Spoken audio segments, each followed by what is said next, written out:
Viewers, a special exclusive interview with Times Now.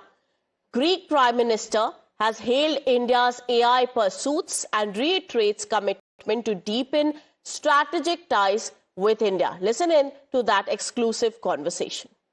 Prime Minister Mitsotakis, welcome to Times Now. And you've been with us before. Indeed. And makes us so happy. Indeed I have. Thanks for having me. Yes, and this is a big time because AI is going to change the world. We have to be careful of the damages it may cause. There are benefits, surely. There is suspicion.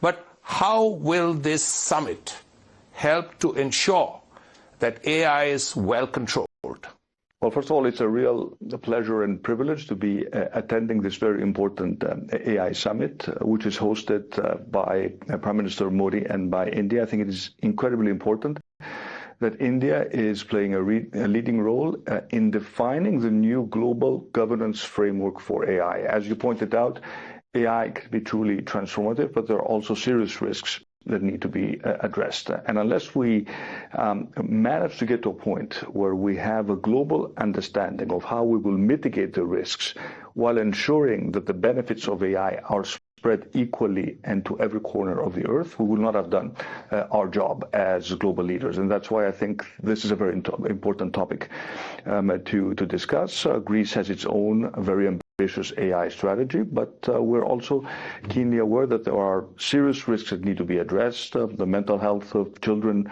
and teenagers, the way these large language models are programmed to ensure that they are biased towards what we would consider good behavior, the way we protect our democratic space from misinformation and disinformation, which can be amplified through artificial intelligence. I think these are critical topics which we will discuss tomorrow, and hopefully we can reach some common conclusions. Yes, sir.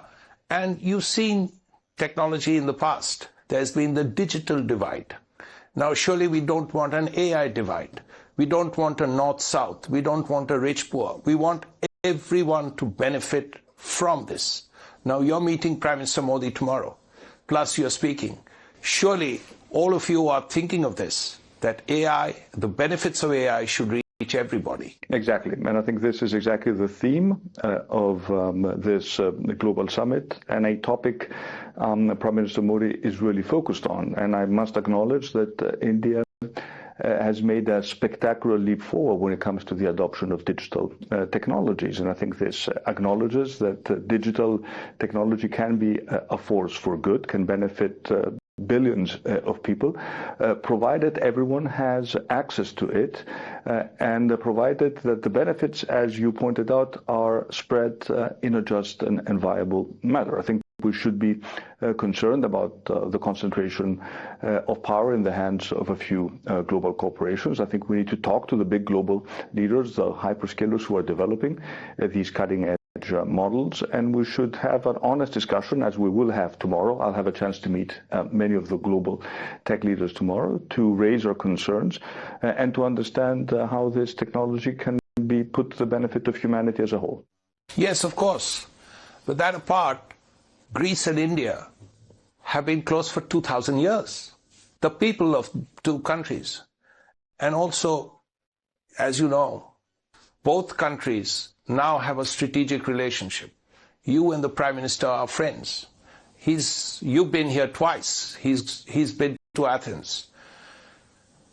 Do you see the strategic relationship going forward? What are the 2 or 3 big things that lie ahead? Well, first of all, even when it comes to AI, going back into the depth of our philosophical thinking, and I'm talking both about India and about Greece, I think can give us very useful ideas and cues about how to think regarding the ethical implications of AI. This is not only about artificial intelligence, it's also about ancestral intelligence.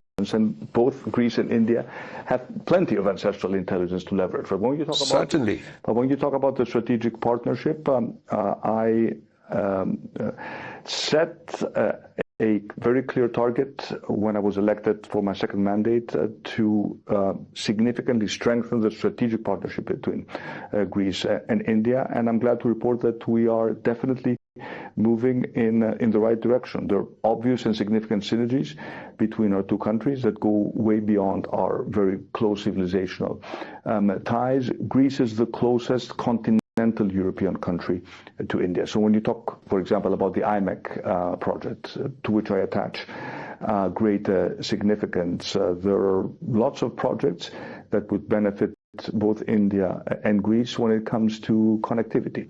Areas such as shipping, areas such as foreign direct investment by Greek companies into India, but also by Indian companies into Greece. GMR is, as we speak, I visited the site a few weeks ago, is building the second largest airport in Greece. We have non-stop flights now between Delhi and Mumbai.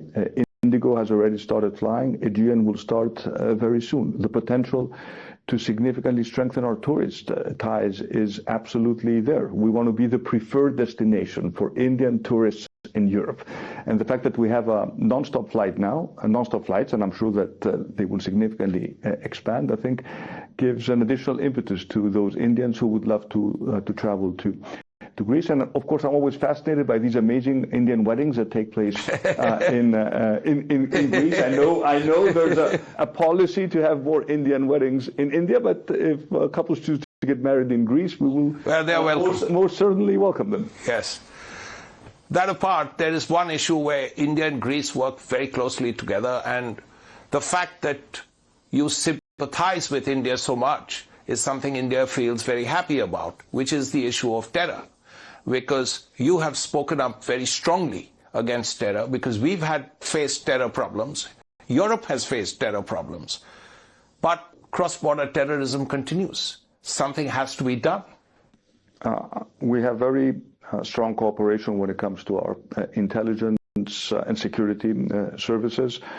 And as a country that has suffered from domestic terrorism, we are particularly sensitive to this topic, and we will always stand hand in hand with those countries that are totally committed towards fighting and hopefully eradicating terrorism. So this is another area we have in common between Greece and India. You spoke up very strongly after Pahalgam. India hasn't forgotten.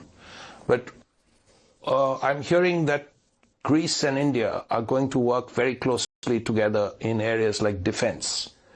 Could you tell us a little about that? I think it is natural that we strengthen our ties also when it comes to security and defense. As you know, European countries are going to be spending significantly more on defense. The invasion of Ukraine was a rude awakening.